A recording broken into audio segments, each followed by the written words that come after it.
For me, it's really important, and it's good for me to see that if we play bad, the first criticism is me, because that means I can shield the players actually. So I'm very happy if I see, like, I know what actually happened, but if the first responses or the draft was bad, I'm fine with that, because it also gives the players comfort and saying, okay, maybe it wasn't our fault.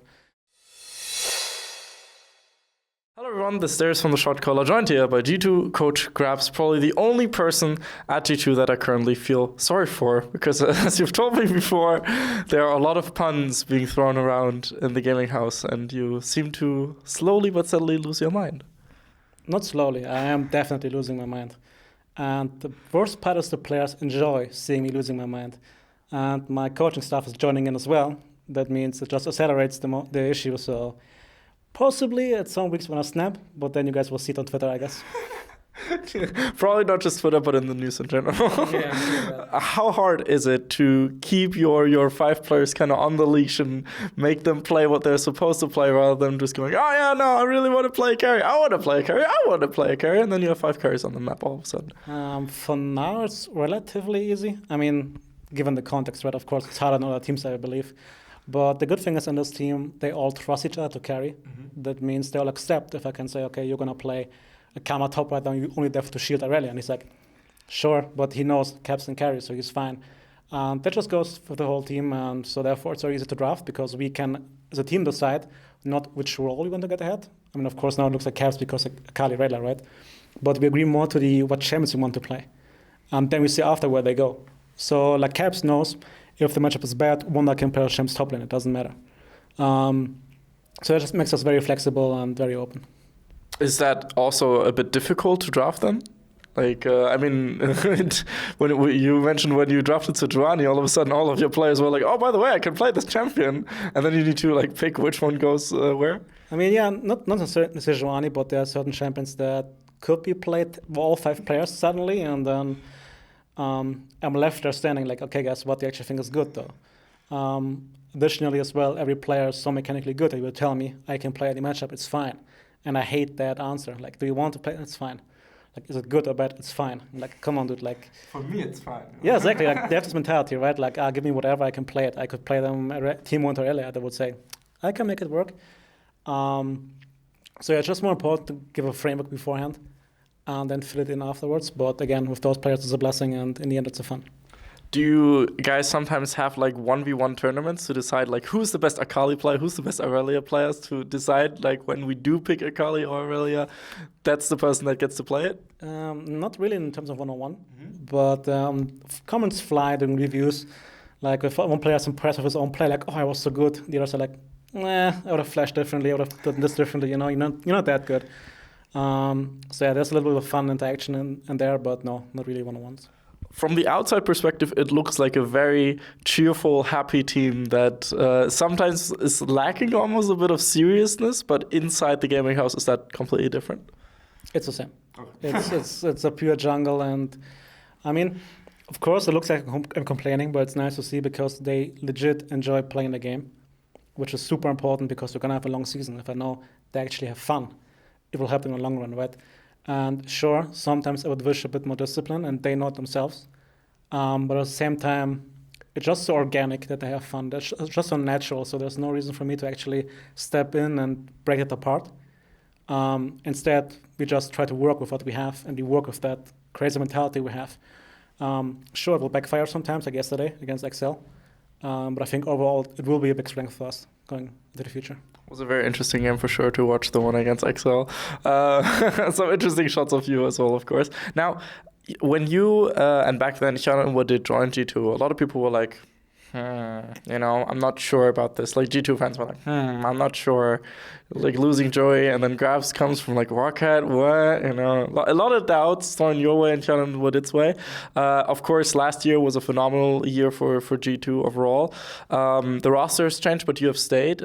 Do you feel like you've overcome all the doubts and the hate even almost that was thrown your way, and you've like properly established yourself as one of the great coaches of the LEC now? Honestly, I couldn't care less. For me, it's really important, and it's good for me to see that if we play bad, the first criticism is me, because that means I can shield the players actually.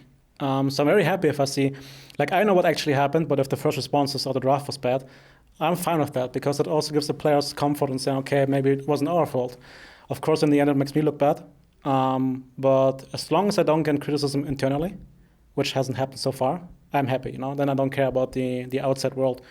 I think for some people it's important to have this hype around themselves, around, oh, they're such a great coach. But again, I'm just happy having this team and being in G2 with those players. And yeah, that's all that matters to me.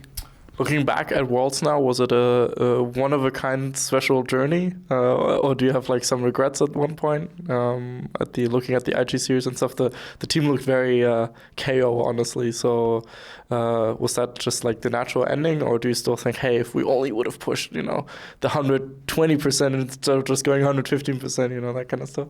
I mean, it was pretty visible leading into the scrims into IG that it's not going to go that well because at some point just deflate. The whole tournament expectations were against us, and we overcame every single one. And at some point, especially the best of 5 culminating and beating RNG, it's really hard to keep the pressure up, and we really wanted it to. And as you could see in Game 3 against IG, we also were ahead, and then we made another G2 mistake where we tried to dive a tower, and it doesn't go that well. So I think there was definitely a chance for us to win that day. Sure, there's the meme of Aatrox and the Jace, but we took, in the second game, we took it consciously. And tried to play around it, but too many individual mistakes. And I will always regret it because I'm a sore loser. I can't lose. So I always think about what if I maybe did say, okay, we don't play Aatrox now. So of course I hope to repeat it this year and actually go farther and win the whole thing.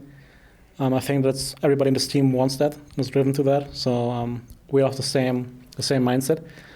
But also at the same time I enjoy it, right? Even because the expectations were so low going in there. And then, being in a quarterfinal against the best team in the world at that time and somehow beating them because perks went nuts, that's something I won't forget ever. As a competitor, or from my perspective, I always valued having other really good competitors that I can go up against and push myself in order to reach new heights. Are you a bit disappointed looking at Fnatic right now, given that, they were your number one competitor last year next to let's say Schalke and Vitality. But they were, last year they were the best team in EU and now they have kind of deflated themselves. Are you now more looking at Misfits as a rival or do you just focus on yourself? I'm a tough guy. I don't like to look at competition because there's so much we can improve on ourselves without having a strong competitor. These kind of things come in the top right, and we're so far away from the top right now because, again, our playstyle will be very inconsistent. That means I can work on that beforehand, and then when we're satisfied with how consistent we are, then I can look to push the heights. So in the end, I don't care if it's a Misfits, if it's Origin, if it's Fnatic, if it's Schalke. I don't mind as long as we get to the points where we want to be, and that's on us, right, not on our opponents. So on a scale of 0% to 100%, with 100% being like full third Super Saiyan G2, full stage evolved, on how many on what percent level are we looking at right now? Or what percent level are we looking at right now for G2? I would say 50. 50. Reason being, of course, we win games by being mechanically better. Mm-hmm. I have probably 5 players who are the best in the role. So it's going to be easy in the early season, but we have a lot of work on how to play as a team and not to get pushed into this mindset of we're just so much better, we can style on them, right?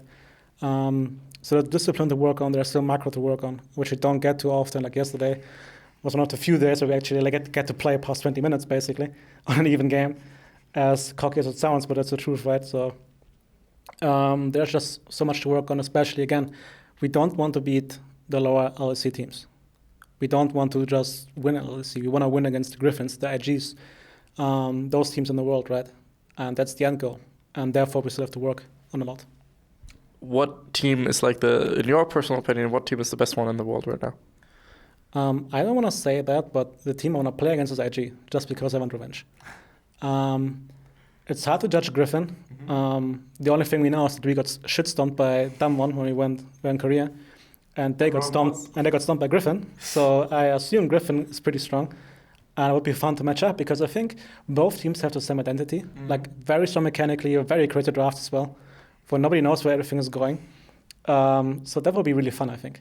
Yeah, I think G2 against Griffins would be the most fun matchup we've seen between the West and the East for ages. Because it's like, yeah, at their core, I'd say these teams are very similar in their identity and stuff. And then it just comes down to probably just like little things that are going to be super exciting to watch. If it does happen, we'll see. Maybe MSI, maybe not. Maybe Rift Rivals. Well, Rift Rivals is not an option, but maybe Worlds, maybe not. We'll see.